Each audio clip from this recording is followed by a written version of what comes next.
Hannibal had hidden his 35,000 men in the bushes and watched as Flaminius, the Roman general, and his men made the crossing in the narrowest of lines, constrained by the natural choke point. Flaminius, having grown up in a city largely Greek in origin, did not need any additional reason to hate Hannibal the Carthaginian, those same Carthaginians who, after a century of war against Greece, had indirectly caused the decline of its power and influence.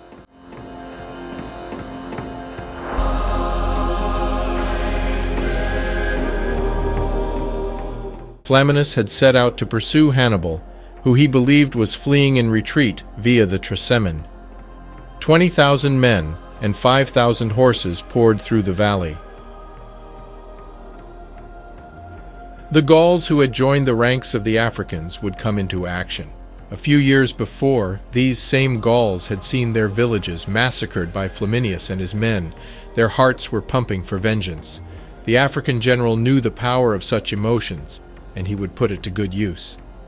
Hannibal signaled to his troops to block each exit of the lakeside path, and then he gave the signal.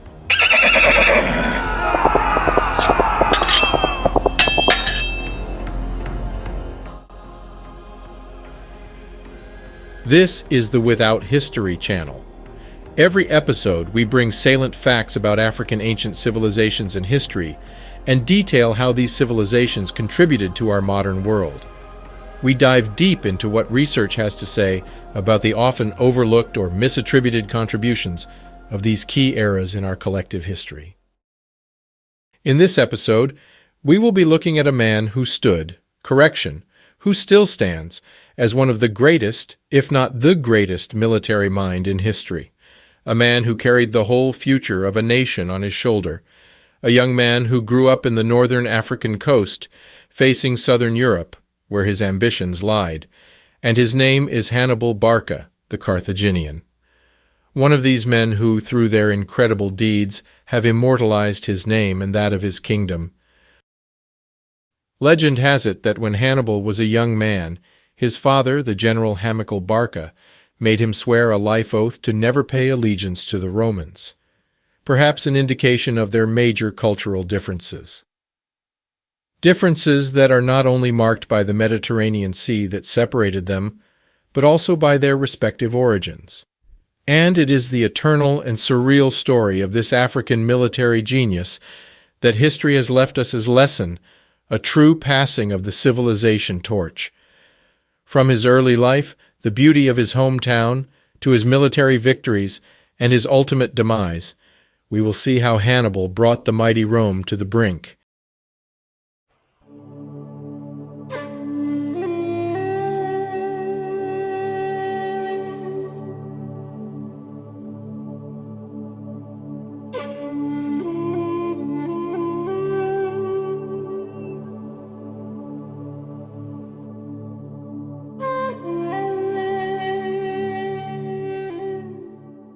This ancient proverb sums up well the life of Hannibal, son of the great general Hamilcar Barca, a great military general in his own right, who taught his sons everything he knew.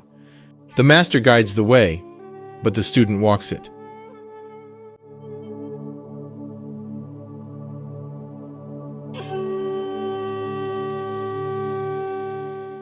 But Hannibal had a saying of his own when he encountered difficulties. "If I cannot find a way, I will make one."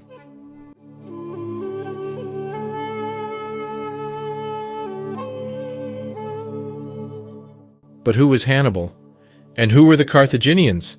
How did this African kingdom come to dominate the Mediterranean with its star general? The one that many agreed is the greatest military mind in history. I am a strong subscriber to the value for value model. If you feel that this channel has brought you and your loved ones some value, I would be immensely grateful if you would consider returning that value in any way you can, either in the form of subscriptions to the channel or Patreon, or through sharing it with others so we can get the word out. A special thanks to these supporters who have taken up the call to arms and are contributing to the spreading of real history. If you are looking for Hannibal's battles, please use the YouTube chapter guide, or look for the chapter bookmarks in the description.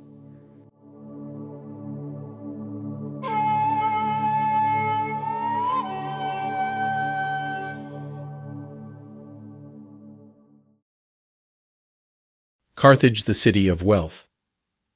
Diodorus of Siculus, the ancient Greek historian, gave the following account of the Carthaginian countryside. All the land was set with gardens and arches, watered by numerous springs and canals. There were well-constructed country houses, built with lime, announcing widespread wealth. Each house was an elongated rectangle, with a back and front entrance opening onto the streets. A side corridor ran uninterrupted through each building, connecting both entranceways. Depressions have been found in these corridors, indicating the location for eliminating household waste into stone-lined soakways built in the streets. Some of the buildings were dual-purpose, with shops on one of the street fronts. All the houses were built around a central courtyard, which formed its primary light source. The courtyard was also the site of the household's water cistern. One house with a partitioned courtyard had several small rooms built directly onto it. Some seemed to be for storage purposes, but one was a bathroom, complete with water and waste pipes and a terracotta mosaic floor. A city of such opulence and wealth needed to be protected from the insecurity that plagued the classical empires. Pirates and small-armed groups would prey on exposed, undefended countrysides, but not Carthage. The Africans erected a 3-layer defensive wall all around the city. The wall was equipped with watchtowers and archer stations on its inner layer. In between the second and third wall, the Carthaginians had garrisoned troops, all of it, culminating in a fantastic defensive posture that stood for 6 centuries. But as the admitted naval power of the ancient world, it is its ports that marked a notable difference with its contemporaries. The main trading port could house up to dozens of ships. These would have been loaded and unloaded by professional dock workers. The military port was built rather late in Carthage history, especially after having lost their fleet more than once due to ship-burning techniques or ship-hauling heists used by the Romans. The port was circular in nature and could house the majority of Carthage's fleet. One of its most impressive features is that the central part of the dock was a man-made island with an observation tower. It was also said to have a gigantic chain-link gate, a true innovation for its time.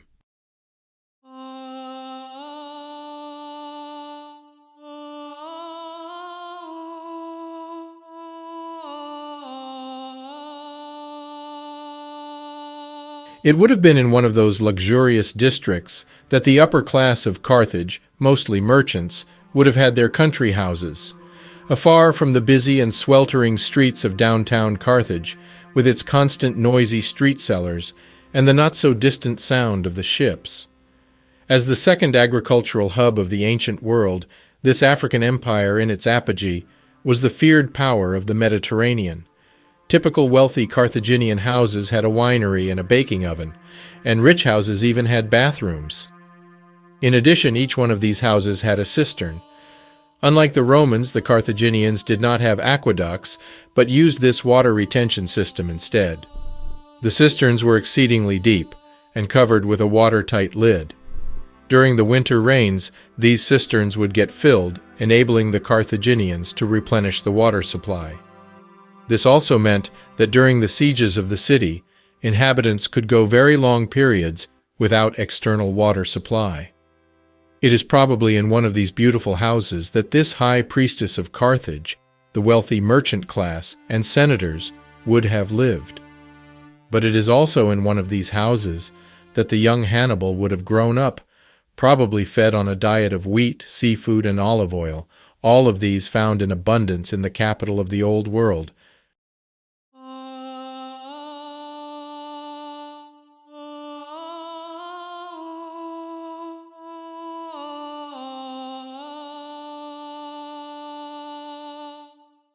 According to the Roman historian Livy of the 1st century of our era, Hannibal was fearless, utterly prudent in danger, indefatigable, able to endure heat and cold, controlled in eating habits, unpretentious in dress, willing to sleep wrapped in military cloak, a superb rider and horseman.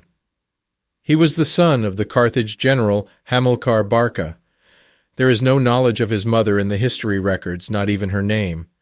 Hannibal comes from the Barca family, a family entrenched in military tradition, and it was during the First Punic War that the young Hannibal had learned the ins and outs of war from his father, Hamilcar Barca.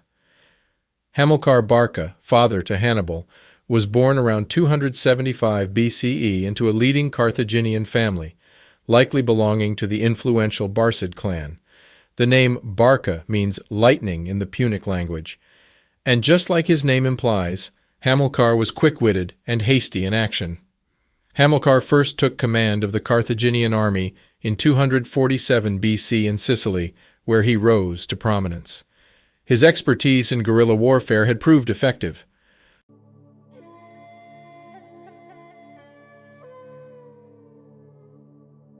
Having lost the First Punic War and needing to pay an astronomical tribute to Rome, Carthage had to find a new source of wealth to appease the Romans. Hamilcar had led a new campaign in modern-day Spain and established a new base for Carthage there. The Iberian Peninsula was known for its wealth in minerals, particularly silver, lead, and tin. The silver mines, especially around places like present-day Cartagena, ancient Carthago Nova, would have been a vital economic asset for Carthage, helping it to pay off war indemnities and finance its military and state infrastructure. Not the least, Carthage needed a strategic foothold into Europe if it was to counter the growing influence of Rome, and Spain provided both.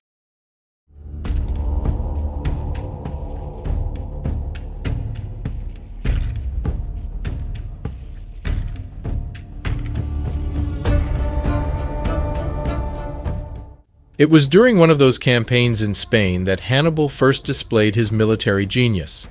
With his 45,000 men and 40 elephants, accompanied by his trusted general Hanno, Hannibal was making his way to the Po Valley, where he had been informed that the Gauls were eager to support him in his campaign against Rome. At the river Rhone, where Hannibal had encamped his troops. But his path was soon blocked by the Cavares tribe that had set camp on the opposite side of the river, a Roman ally.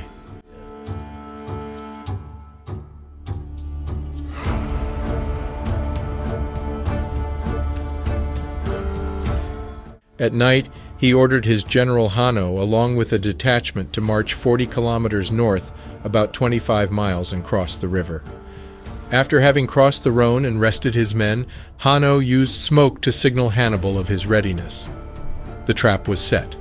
Hannibal crossed with the first wave and engaged the unfriendly Gauls that had entrenched themselves along the river in a defensive position.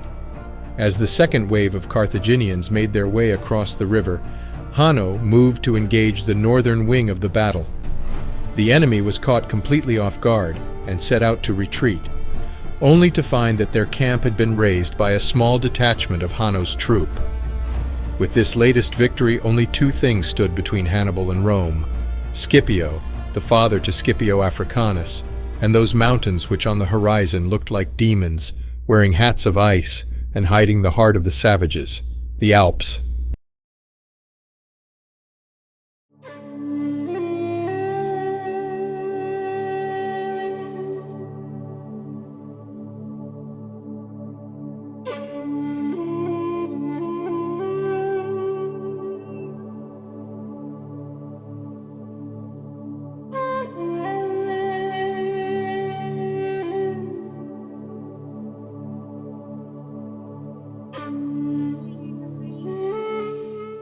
Hannibal, throughout his formative years at the side of his father, Hamilcar Barca, had learned how to use the elements, the environment, and even those who look like enemies to turn the tide of a battle.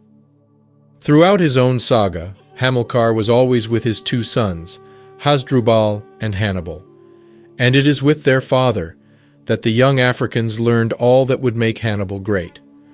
Although history has exposed the deeds of Hannibal Barca in such a way that they have overshadowed the accomplishments of his father, Hamilcar Barca was a true military genius in his own right.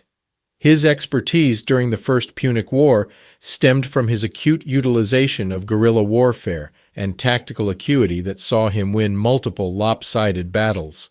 And Hamilcar did this by utilizing the then unconventional methods of hit and run, deceptive and fluid battle formations, and simulation of army disorganization. In many ways, Hannibal Barca had an upbringing all too similar to that of Alexander the Great, where the young aristocrat would have learned many sciences, including philosophy, mathematics, history, and the art of war. But the most striking similarity with the Greek general of centuries prior was that they were both forged in the fire on the battlefield by their respective fathers who brought them along during their war campaigns. This upbringing resulted in a mind that became battle-hardened well before puberty had hit. But in the same token, because of their formal education, it also blessed them with a mind that understood well the necessities of politics in a war which required constant resources. And Hannibal was very astute in his ability to navigate the Carthaginian Senate and War Council.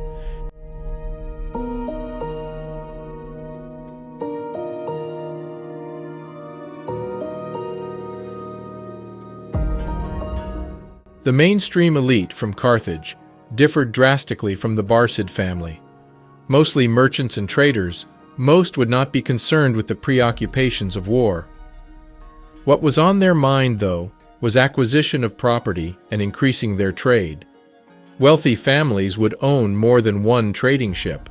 Out of necessity, they would often hire mercenaries for protection during their long trips to Britain, Western Africa, Greece, and Tyre and Egypt. These mercenaries also helped establish new footholds of trade that the Carthaginians were adept at transforming into colonies as soon as critical mass enabled it. We have seen how the majority of prehistory North Africa was black, or of ethnic groups indistinguishable from what we would call black Africans today. You can check our episode on Uan Mahujaj, the infant mummy in the Libyan desert. This is corroborated by the studies done by scholars who dug up remains from ancient Carthage. Their results showed that the elite were almost exclusively black, like the remains of this high priestess of Tani. Professor Eugene Pittard had this to say about the discovery, quote, "The woman buried there had Negro features. She belonged to the African race." End quote. This is also further corroborated by Professor Stefan Sell, who stated, and I quote, "the so-called Semitic type, characterized by the long, perfectly oval face, the thin aquiline nose, and the lengthened cranium, enlarged over the nape of the neck, has not yet been found in Carthage." End quote. Carthage had been settled by Phoenicians as a city-state in North Africa near the current Tunis. In his 1961 work, French historian Gabriel Audizio comments that he considered Hannibal to be a North African. The majority of the Punic populace seems to have had African, indeed Negroid ancestry. Whether described as Carthaginians, Phoenicians, or Punics of North Africa, according to Audizio's research, they were certainly a mix of ancient Nubian stock, Aboriginal North Africans. So then, one might ask, why is it that the Carthaginian illustration that we see online always depict white people and not even Asiatics, let alone black Africans, as the research shows that they were? Well, it is important to take into context the following facts. The majority of those depictions were made centuries after Carthage had ended as a civilization.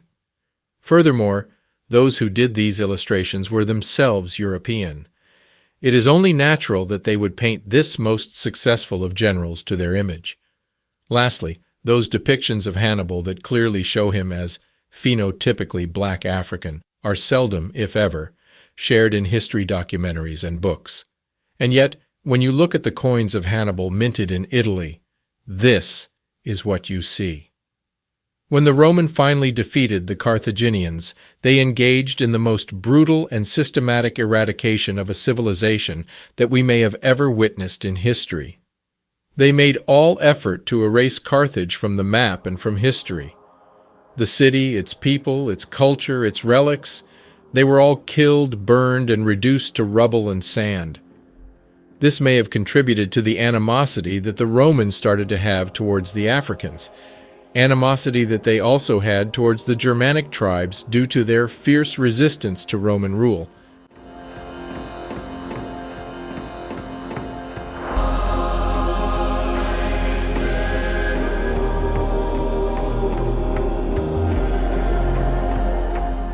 From the Egyptians to the Phoenicians. That the inhabitants of Carthage were majority black African is not surprising given that Carthage is an early colony of the Phoenician Empire, and the Phoenicians are a civilization that descended from the Nubio-Kemetic colonies established there throughout Kemetic rule. This can also be seen in the heritage such as the Phoenician alphabet, which Carthage also used. This alphabet, that ultimately became the basis of our modern-day alphabet, is a simplified version of the ancient Egyptian alphabet, Medu Necher. We call it hieroglyphics today. More precisely, it is from hieratic, the lesser-known but more widely used version of the Egyptian writing system, that the Phoenician alphabet comes from. On this chart, you can see how the letter F, for example, evolved from a garden snake in Medu Necher hieroglyphics to its hieratic form, which is pretty much identical to the Phoenician version. These then further evolved into their Hellenic and Roman version that we are familiar with today. And the same goes for our number system, the Arabic numerals, which derive from the Phoenicians' numeral, a direct inheritance from the Nubio-Kemetic civilization base 10 number system. So from the Africans in Kemet to the great seafarers of the ancient world, the Phoenicians established multiple colonies, and their most prominent, which came to dominate the whole Mediterranean itself, Carthage. And it is from their parent civilization that the Carthaginians got their navigation, cartography, glassmaking, metalworks, and expertise in trade networks. It is all this that helped Carthage become one of the major population centers in the 3rd century BC, with an estimated population of 500,000, a population that was fast growing, and an empire that was fast expanding, expansion which inevitably had to run into another such empire, Rome. Hannibal was all too aware of the stakes as he sent his scouting parties to determine how far Scipio's armies had reached, and this to ensure that he could make to the mountains before Scipio, hot on his heels, with a much larger force, wouldn't reach him before the time of his choosing.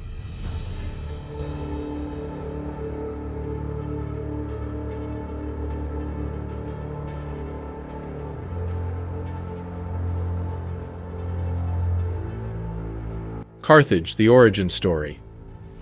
It wasn't unusual for large cities in the ancient world to have elaborate foundation myths, and Greek and Roman writers relate to us the tale of the founding of Carthage, one set more than 2,800 years ago. According to legend, Carthage was founded by Elissa, sometimes referred to as Dido, a queen of the Phoenician city of Tyre, located in modern-day Lebanon. When her father died, she and her brother Pygmalion both ascended the throne. This did not work out well, with Pygmalion eventually ordering the execution of Elissa's husband, the priest Acherbas. Elissa, along with a small group of settlers, would leave the city, sailing nearly 1,400 miles, 2,300 kilometers, west. The local king, a man named Irbas, said they could build as large a settlement as could be encompassed by an ox hide. Elissa and her settlers fashioned such a long thread with the ox hide that it carved out a substantial portion of land. Impressed and now envious, Irbas would eventually demand that Elissa marry him. The princess's response was final. She responded by killing herself with a sword atop a funeral pyre. Before she parted, she named her new town Carthage, today pronounced Carthage. It means new city in the Punic language. As soon as Carthage gained its independence from Tyre, it refashioned itself into an oligarchic republic. This was an extremely sophisticated system of government for its time. The Carthaginian government, formerly a monarchy, was a republic based on meritocracy, rule of the elite, by the 4th century BCE. The top position was held by 2 annually elected magistrates known as suffetes, judges, who governed in conjunction with a senate of between 200–300 members who held the position for life. Laws were passed by an assembly of citizens who would vote on measures proposed by the suffetes and senate. The aristocrats lived in palaces, the less affluent in modest but attractive homes, and the lower classes in apartments or huts outside the city. Lastly, there was also a council made of 104 members which decided on military matters, truly well ahead of its time. The differences between Carthage and Rome extended also to how they governed their colonies. Rome required total subjugation of a conquered land, whereas Carthage required three main items. Number 1, tributary duties such as taxes. Number 2, diplomatic concessions, such as realignment with Carthage's local and foreign policies. And number 3, military contributions in the form of troops and war alliances.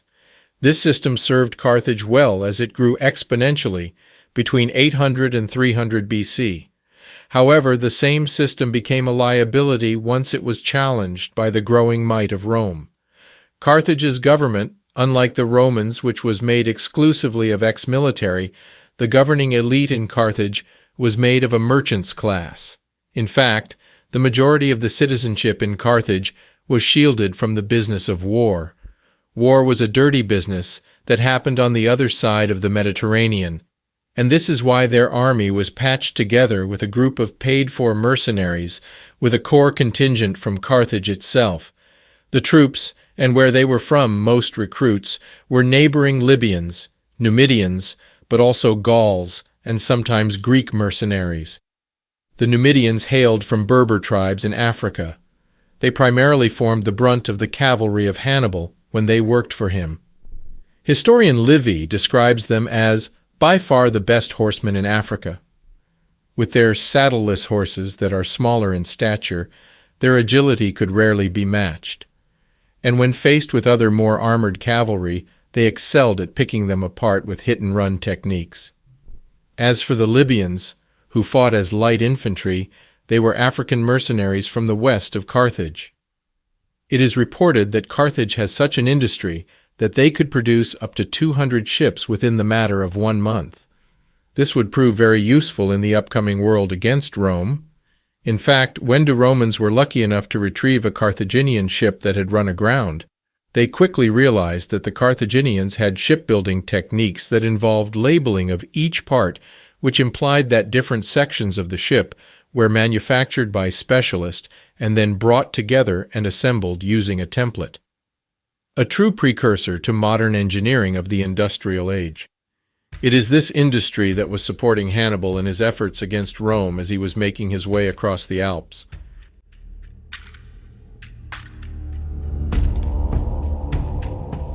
The crossing of the Alps. In order to defeat Rome, Hannibal knew that it had to strike at the heart of its power. Attacking Rome from the traditional southern route would require too large an army. There were also too many well-defended towns between the southern ports and Rome. So Hannibal did what Hannibal does best. He forged a way where none existed. He was going to cross the Alps with his whole army, and in so doing, land right in northern Italy, where the Romans expected it the least. Hannibal is said to have given this speech to the army of men who had survived and crossed the swift-flowing Rhone River. Why are you afraid? The greater part of our journey is accomplished. Does anyone imagine the Alps to be anything but what they are? Lofty mountains. No part of the earth reaches the sky or is insurmountable to mankind. If they are passable by a few men, they are passable to armies. Hannibal lost half of his army in the first 2 weeks into the Alps. Landslides were followed by mountain tribes. Men died during hand battle with tribesmen. Starvation and disease were also companions of the embattled lot. Polybus, a Greek historian and contemporary to Hannibal, described Hannibal's arrival to the Po Valley with about 26,000 men, with his army tired from the winter crossing of the Alps. Having confronted hostile tribes, depleted from the cold, disease, and malnutrition, Hannibal finally makes it to the Valley of Po. He's aware of his weakness in such a time, and quickly moves to secure alliances with neighboring tribes who, as has been predicted, are very eager to join his ranks against the oppressive Rome.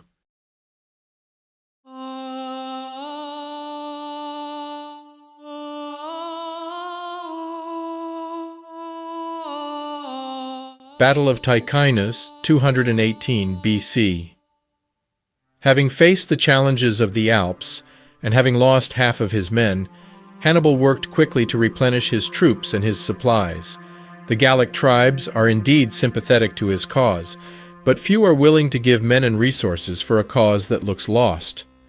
Crossing the Alps and catching the Romans by surprise is one thing, but defeating a full Roman consular army, let alone two, that have in their ranks veteran infantry and cavalry is for them wishful thinking at best.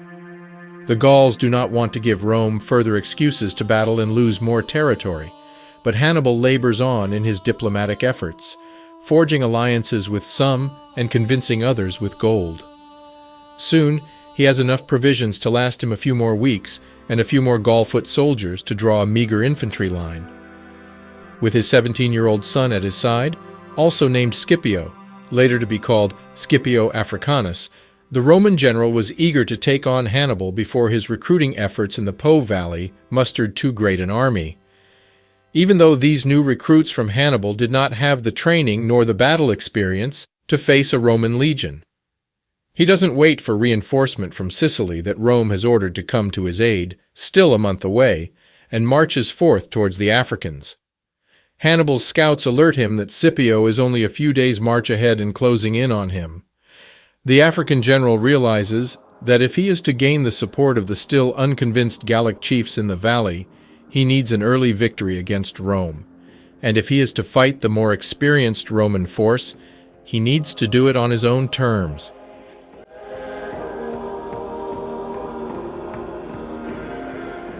Hannibal reaches Scipio's army at their encampment in Ticinium, but the Roman general is ready to deal with this Carthaginian menace. Scipio arranges his troops with his velites up front. These troops are adept at pinning down cavalry and picking apart riders with their long spears. They also carry javelins, which when in range are lethal to mounted troops.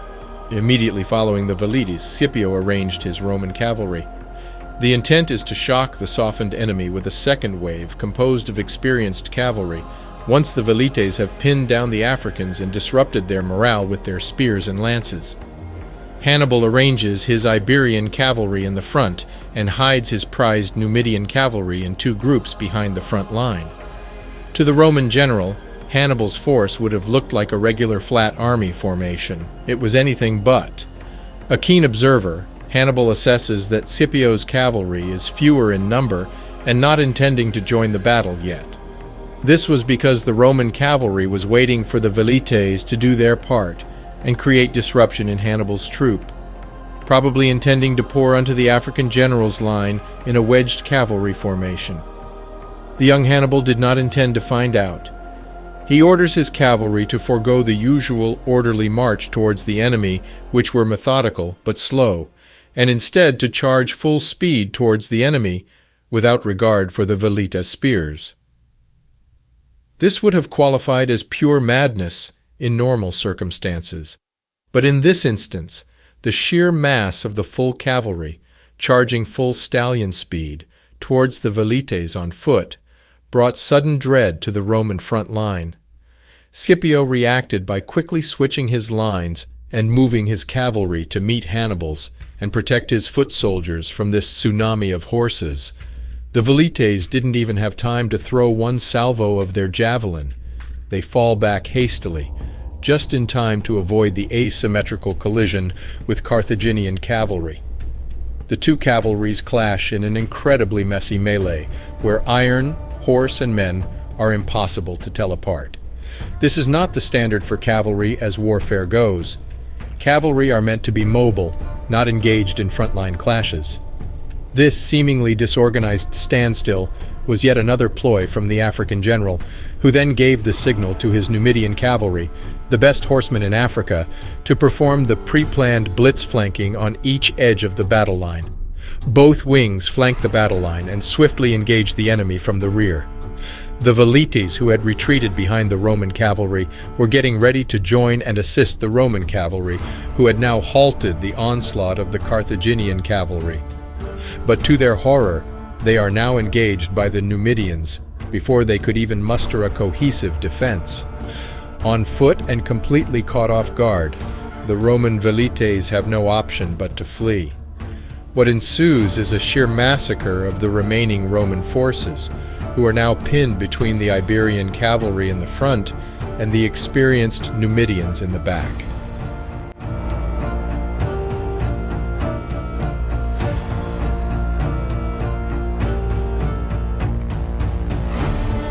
In the melee, Scipio is injured and falls from his horse. His son, reacting quickly, gathered a few of his men to retrieve him. They managed to escape the battlefield and make to the Roman camp. But the rest of his army is not so lucky. The Roman forces are completely routed. This victory abruptly shifts the psychological makeup of this war. The Roman Senate is now in a full-blown panic with this enemy who had crossed the Alps and that had completely destroyed a full Roman army. It is not long before Gallic chiefs throw their support behind Hannibal, and Italian defectors come to the African support, enabling him to replenish his supply. And back home in Carthage, Hannibal's name is for the first time spoken to in comparison to that of his father.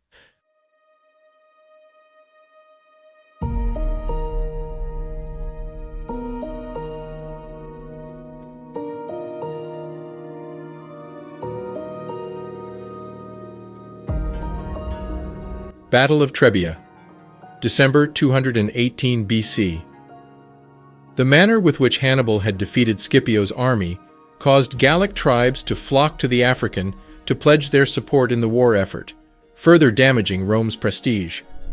Scipio falls back to Placentia, but he is soon faced with a Gallic rebellion within his own camp. The Gauls kill many Roman soldiers in their sleep and bring the heads of many Romans to Hannibal as proof of their defection and commitment to join his cause.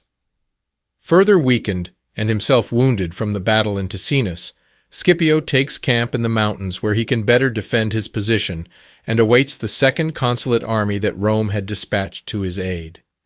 It is not long before Tiberius Sempronius Longus arrives with his troops and joins forces with Scipio.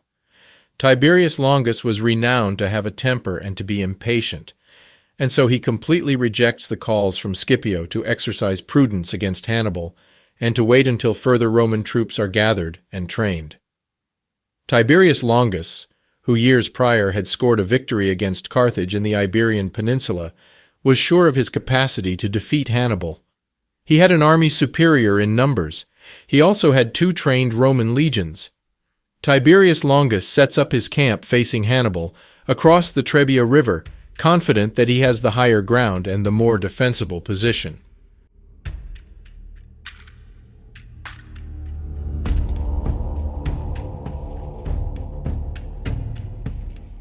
Soon enough, troops from both armies engage into skirmishes that draw more and more troops into the battle. Hannibal is made aware of the situation and quickly withdraws his troops to his camp, not wanting to engage into a battle without a plan. The Romans follow suit and welcome the break in order to rest their men. Night falls. All seem quiet at the Roman camp until the troops are awakened when the alarm is raised. The Africans are attacking. The troops barely have time to put their gear on, and no time to eat, when they are met with a deluge of projectiles. Tiberius Longus did not need another invitation. He orders his full army to engage the Carthaginians at once. He sends his full cavalry, 4,000 horses assisted by 6,000 velites. The Numidians immediately retreat, occasionally making quick hit-and-run raids. Tiberius Longus orders the rest of his army to march forward and support the cavalry, in close pursuit of the Carthaginians. The Numidian cavalry, still engaged by the Roman cavalry, is forced to cross the river. Even so, they continue to harass the Romans as they retreat. On the west bank of the Trebia across the plain, Hannibal had amassed his now well-rested troops, who had also had enough time to feed and dress appropriately for this most frigid December morning.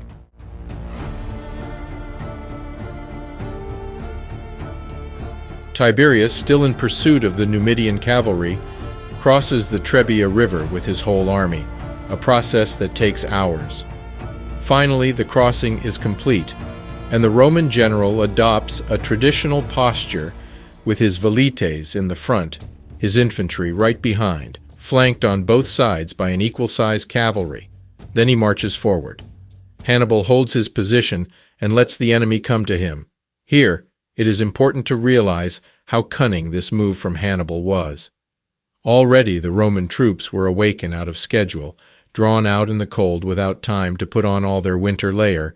Most had marched on foot in pursuit of the nimble and swift Numidian cavalry. Not only that, but they also had just crossed the frigid river only to find themselves wet and shivering minutes before the battle. Oh, and they hadn't had food yet. And now, Now they had to march towards the enemy because their general felt confident and was eager to see battle. Adrenaline can only carry a man so far. Hannibal, on the other hand, makes sure to mirror, best he can, Tiberius's formation. It is now noon, and the front-line skirmishers engage, but the Roman velites are already tired. Worst of all, they have depleted their projectile against the Carthaginian cavalry runs. They are quickly overpowered and fall back behind the advancing Roman infantry lines. Far superior in number and heavier armed, the Roman infantry meets with the Gallic forces and immediately start to push them back. Meanwhile, on the flanks, the two cavalries are brought to what looks like a standstill. Although especially trained Roman velites deal a heavy blow to Hannibal's elephant troops, the experience and discipline of the now rested Numidians comes through, and both Roman cavalries buckle almost simultaneously. At that same moment, Hannibal orders 2,000 hand-picked elite troops, who were hidden in a dry riverbed, to join the Numidians and complete what now reveals itself as an encirclement. Now elephants, horses, and elite troops are engaging the Roman infantry from their unshielded rear. The great majority of the usually well-organized Roman infantry falls prey to chaos. Many footed Roman troops die on the wings of the kilometer-long battle line, as they are compressed from both infantry troops in the front and cavalry in the back. The Roman wings quickly buckle, but the central veteran infantry lines are able to breach the Carthaginian thin lines, but they are now surrounded, quickly outnumbered, and without support of any cavalry.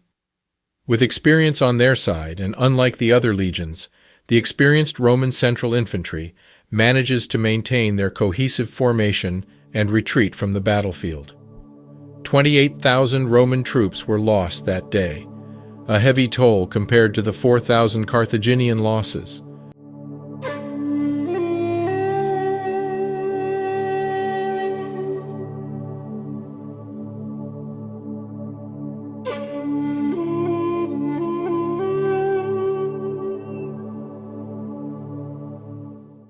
Hannibal has scored yet again another complete victory against a Roman army, far superior in number and with troops better equipped than his own. A true tactical masterpiece that does not go unnoticed. If the Roman were worried before about the African general, they are now in a full-blown panic, as both consuls, back-to-back, had lost in spectacular fashion against Hannibal, and the Gallic tribes who were providing superficial support to the Carthaginians before were now ready and willing to die for his cause. Rome now realizes it needs to fight fire with fire. It needs a general that thinks like Hannibal.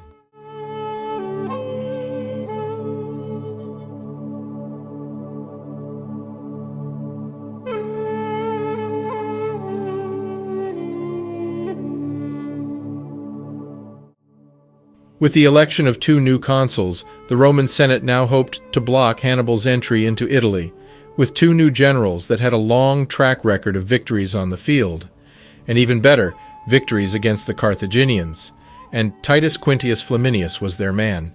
Elected consul twice, Flaminius was known for his fiery temper and lack of patience, even against orders from Rome.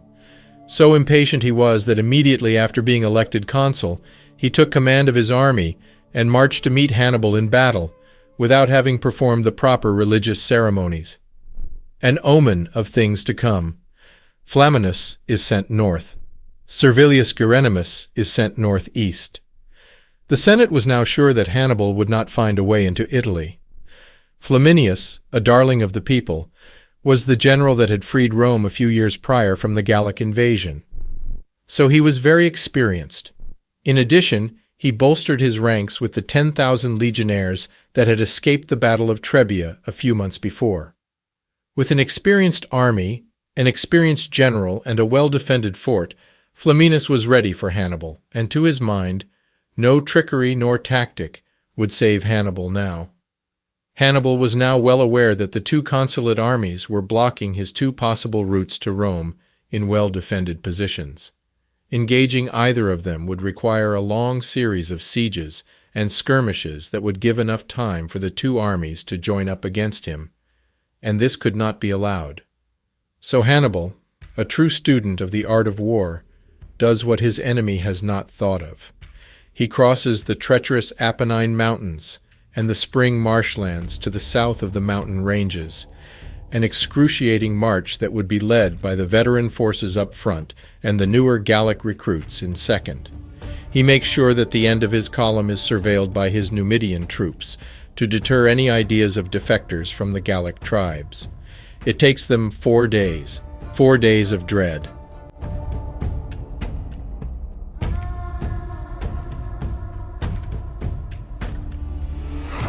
The march is so taxing that they lose many of their horses and all their remaining elephants but one. But what they have gained, though, is the element of surprise, because both Roman generals are unaware that Hannibal is in fact in Italy, with 35,000 men. But this maneuver has also enabled Hannibal to now position his armies between the Roman armies and Rome, essentially cutting of their supplies. The Roman generals had to respond. The crossing of the Apennine mountain ranges also come at an important personal cost to Hannibal. It is during this march that he suffers an eye infection that he has no time to treat. He eventually goes blind from one eye. Depleted from the march, the African general needs provisions, fast, but he also needs to know where the Roman generals are. His scouting parties quickly return and inform him that Flaminius is a few days' march southeast of his position in a well-defended fort. We are told by historians that Hannibal often did his own scouting disguised as a local. This would also explain his superb understanding of the battlefield, which he often took advantage of. Many of those details of the terrain he employed could not have been relayed by scouts. The Carthaginians plundered the surrounding countryside and set ablaze everything they could get their hands on. And then Hannibal marched his troops all along the valley, right next to Flaminis's encampment. Another ruse designed to get the Roman general out of the security of his fort and engage him in battle in the open field. Flaminius's advisors and the legionnaires from the battle at Trebia are able to convince the general not to fall for the lure set by Hannibal and to wait for the second consul army, who should be arriving in a few days. The African general knows that Flaminius is given to impulsive decisions and increases the taunting by marching his army past Flaminius's camp and heading south towards Rome.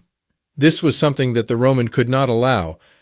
Allowing Hannibal to burn the northern Italian countryside is one thing, but letting Hannibal march towards Rome while his men are encamped in the security of the fort in Arretium is madness. In no way would a two-time consul allow his name to be tarnished with the title of the one who let Hannibal reach Rome. With his 20,000 men all battle-hardened on well-known terrain, well-fed and well-rested, the Roman is assured of victory. He sets out in pursuit of Hannibal and put an end to the burning and scorching that Hannibal has left in his wake, a reminder of his hesitation to engage the African earlier on.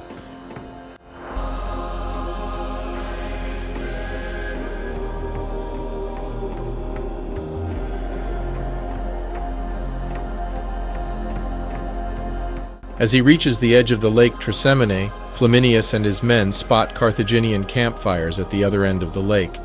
He seizes the opportunity and tells his men to march on to the Carthaginian camp, quickly.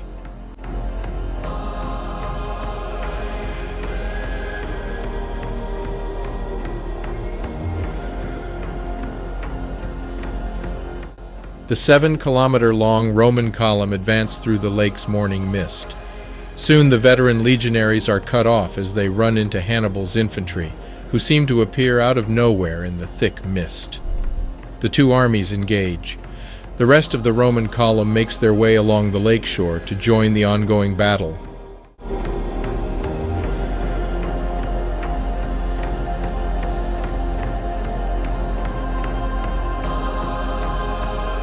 But in the hills above, the African general had hidden the brunt of his troops.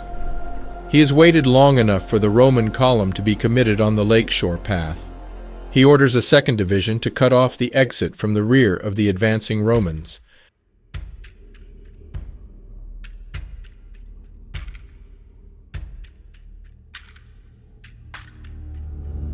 Then he gives the order for the troops in the hillside to rush down. The Gauls did not need convincing. They had seen Flaminius massacre and pillage their land for years, and their hatred for the Roman general could not be greater. The avalanche of 20,000 men rolls down towards the now pinned Roman army. Total confusion envelops the Roman troops, as the enemy appears out of nowhere and they have no space to organize, being compressed one side by the Carthaginians and on the other by the water.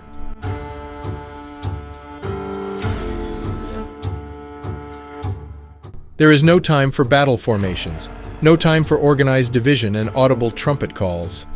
In a frantic panic, many Romans tried to stand their ground and face the horde of Africans who were cutting mercilessly through their ill-prepared lines.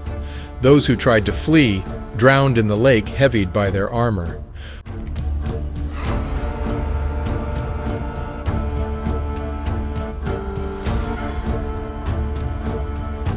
Once the mist lifted, the sheer scale of this Roman defeat was revealed. We are told by Roman historians that 16,000 Romans lost their lives that day. Flaminius had also perished during the battle. Hannibal ordered his men to find his body so he could give him a proper burial, but alas. This victory against such a sizable Roman division, led by the most experienced of Roman generals, sent chills throughout the Roman Empire. This has to be one of the largest ambushes in military history, and it speaks to the genius of Hannibal and his godlike ability to control such a large army. Concealing a few dozen men is easily done.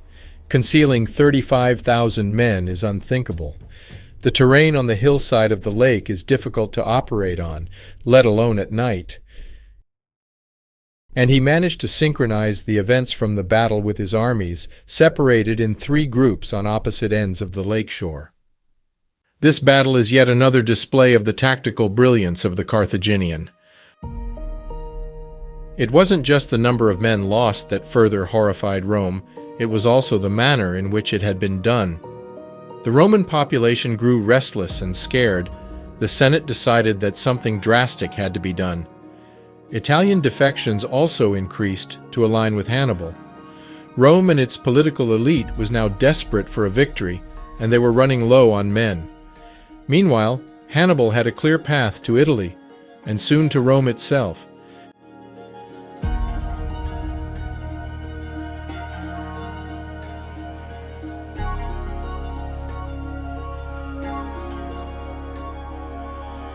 In order to meet the challenge of an unorthodox African general, the Roman Senate elected Quintus Fabius Maximus as consul. And Quintus was one to not shy away from any tactic, no matter how shocking, to achieve victory. Finally, Rome seemed to understand that traditional warfare would not work against such a cunning enemy. According to Roman sources, Quintus possessed a mild temper and slowness in speaking. As a child, he had difficulties in learning, engaged in sports with other children cautiously, and appeared submissive in his interactions with others.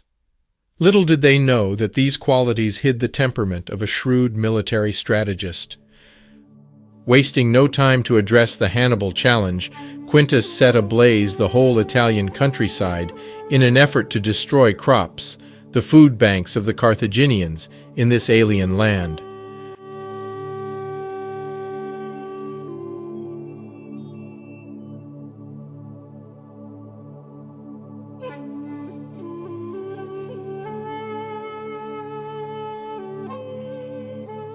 The desired intent was to starve Hannibal and his troops.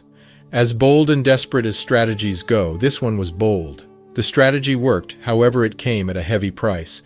The whole Roman economy was put on pause as agriculture and its derivative activities were suddenly suspended.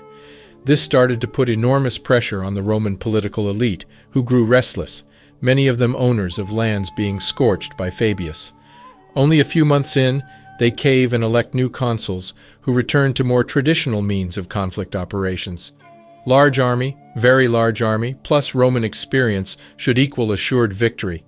It had worked in the past, it should work now, especially that Hannibal was now weakened. Consul Varro and Consul Paulus are elected. Their armies are raised, and they make march towards Cannae.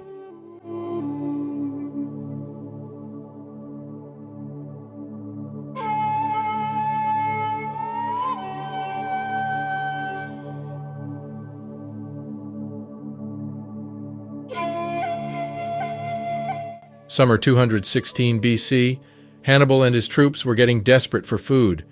Learning of a lightly fortified Roman food depot, Hannibal brings his troops to Cannae, and quickly seizes the depot with his 50,000 men. The newly elected consuls see their opportunity to deal with Hannibal once and for all. The land is flat, the enemy is pinned, and hungry.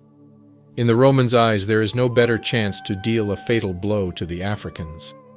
It is one thing to lead an army. It is something else completely to have grown up a soldier and experienced war as a young man.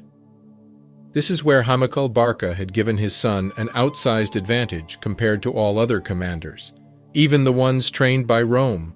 In fact, the 3rd century BC Chinese military philosopher Sun Tzu describes Hannibal's approach the best in this phrase: victorious warriors win first and then go to war, while defeated warriors go to war first and then seek to win. It is with this mindset that the Carthage leader prepared for his next challenge. The combined consulate armies, now strong of 86,000 blades marching towards Cannae. So short was Rome on men to fight, that many senators had to answer the call to arms and fulfill their military duty. Both consuls, as was the tradition, alternated command of the combined troops each day.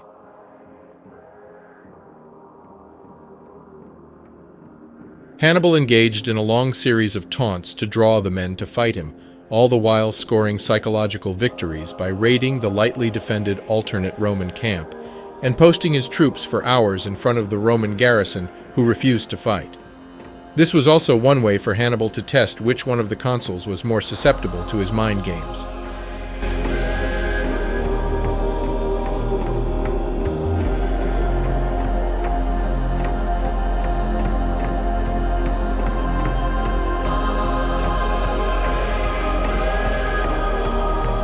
Varro, the more eager general, the first one to crack and order his men to the field to deal with Hannibal once and for all. The Roman consuls were each on both wings, with their equally split cavalry. A poor position to coordinate such a large army. Hannibal, however, was in the front line giving orders to his troops, and from his vantage point he had a good view of the battlefield. This enabled him to react quickly to the changing landscape of the battle, but more importantly, his presence boosted the morale of his troops. This would become crucial as the battle unfolded. Light infantry line, preceded by slinged troops, faced the much larger Roman infantry lines. On the right flanks, the Numidian cavalry was set to face an equally sized Roman cavalry.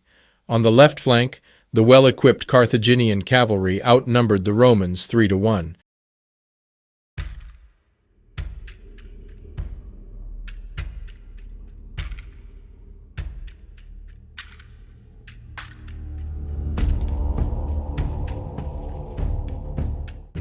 They wasted no time and attacked with full force the Roman cavalry, an attack led by Hasdrubal himself, the brother to Hannibal. The African cavalry quickly subdued their Roman counterpart on the left flank, causing them to flee. Paulus narrowly escapes and rejoins the center column to assist the core of the battle. Instead of pursuing the fleeing enemy, as was the tradition, the Carthaginian cavalry crossed the battlefield to double up on the stalemated right flank. Meanwhile, the Carthaginian infantry was slowly and calculatingly falling its center lines back, giving the Romans the impression that their advance was bearing fruit.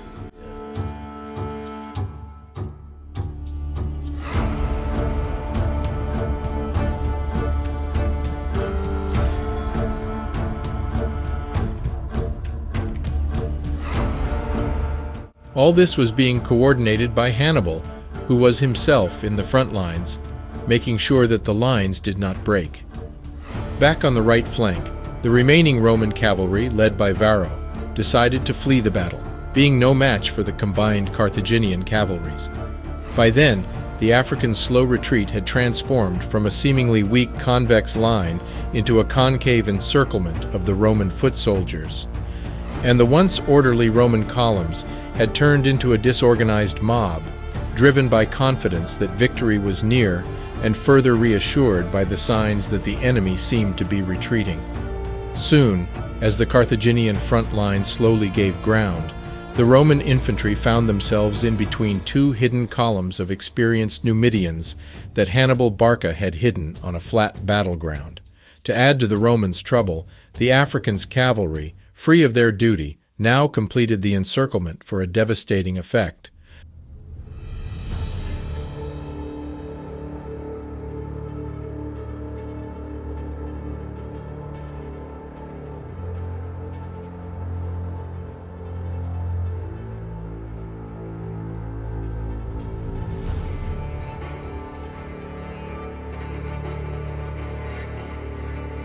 Suddenly finding themselves having to fight the enemy from almost all directions, the Romans' traditionally orderly ranks collapsed into a completely disorganized mess. There was no space for movement. To make matters worse, the Gallic forces now looked like Roman forces, as they had equipped themselves with the armors and blades of fallen legionaries from battles past. This also gave the Carthaginian front line increased resistance and the ability to only lightly engage the Roman front line for a prolonged period of time, until such time that the trap was set. The trumpet calls that usually helped organize the Roman troops were now working against them, as no one could recognize the calls from their own platoons. What ensued was a complete massacre of the remaining Roman forces. In the melee, the co-consul Paulus was killed. And not just him, but 80 senators and countless high-ranking officials were also killed. A magistral blow to Rome. 56,000 Roman troops did not leave the battlefield that day. Both consuls were killed. An additional 16,000 were taken prisoners. In contrast, Hannibal had lost only 5,000 men. This battle, the Battle of Cannae, is studied to this day by military strategists all over the world. It is a true tactical masterpiece. A trap surely set the moment the African general decided to take this particular food depot, resulting in the lure of the Roman army to a familiar open-ground battle, which he also used to his advantage. In fact, for those who love science fiction, they will recognize this tactic in the book Ender's Game by Orson Scott Card. After the greatest blow to any army in history, Hannibal had an unopposed path to Rome. His generals pleaded with him to hurry and march to Rome, now defenseless. Hannibal refused, under the guise that his soldiers needed time to recoup. Historians have speculated on the reasons why Hannibal didn't push for Rome right away, but alas, we will never know.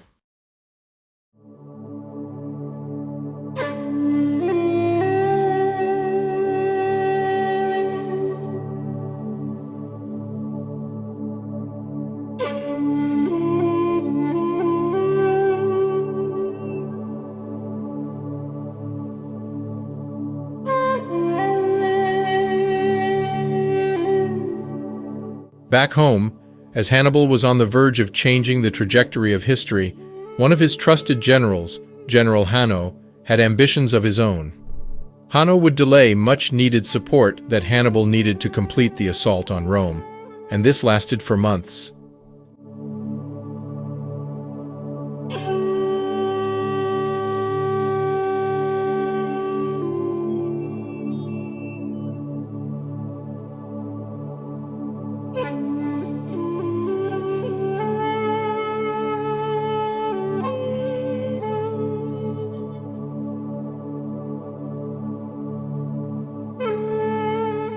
The two historians, Appian and Livy, report a conversation between Hannibal and Scipio Africanus. Scipio asked, who in Hannibal's opinion is the best general in history? Hannibal's first pick was Alexander the Great. The second was King Pyrrhus of Epirus, and for the third, the African general chose himself. Scipio could not hide his dismay that Hannibal had overlooked him who had overcome Hannibal in the Battle of Zama. So he asked Hannibal, where would you place yourself if you had not been defeated by me? Without missing a beat, Hannibal replied, in that case, I should have put myself before Alexander.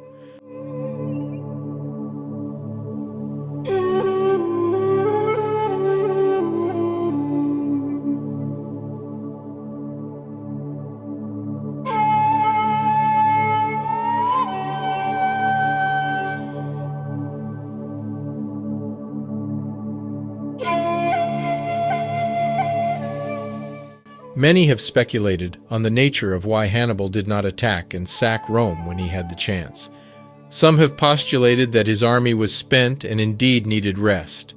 Others have forwarded the notion that Hannibal did not feel comfortable taking on such a well-defended city.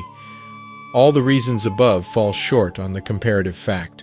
Hannibal had an army that was able to cross the Alps, an army capable of defeating a better trained and better equipped army, even at a 2-to-1 odds. Hannibal certainly understood the psychology of the victory of Cannae, and that marching towards Rome itself, a lightly defended Rome, who had lost consecutive battles against the now godlike African general, would instill terror. A force stronger than cavalry against a spearless infantry, fear itself. No, Hannibal did not attack Rome, because like his idol Alexander the Great, he was not a monster. And it was what he was not willing to do that his nemesis Scipio did to win the war. When Scipio attacked Carthage, in hopes that it would cause Hannibal to return home, the plan worked, shifting the theater of operation from the Italian peninsula to the North African coast. It is truly there, that the balance of civilization power set on the African and rose on the European continent. An unbroken line from the Natufians and the inventors of the Ashango bone front the Congo basin.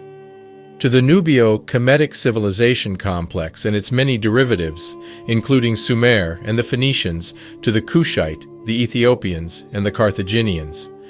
This defeat, coupled with the accelerating climate change disaster that was now unfolding at full speed in the Sahara, caused mass famine and decline of civilizations all over Africa.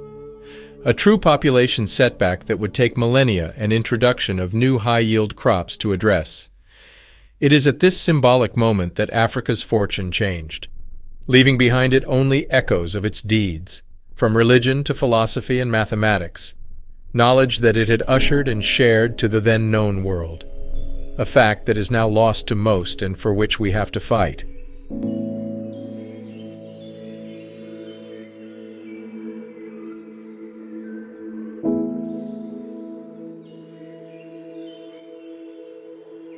You can support us by joining the channel benefactors either on YouTube or on Patreon.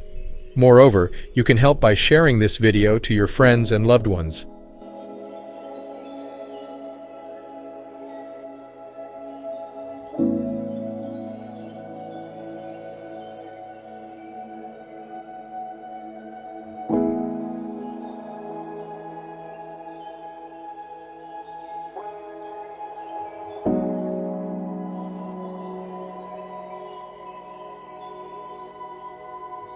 If you want us to make a part 2 to this documentary, please let us know in the comment.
Join us and see how those who are said to be without history birthed civilization itself.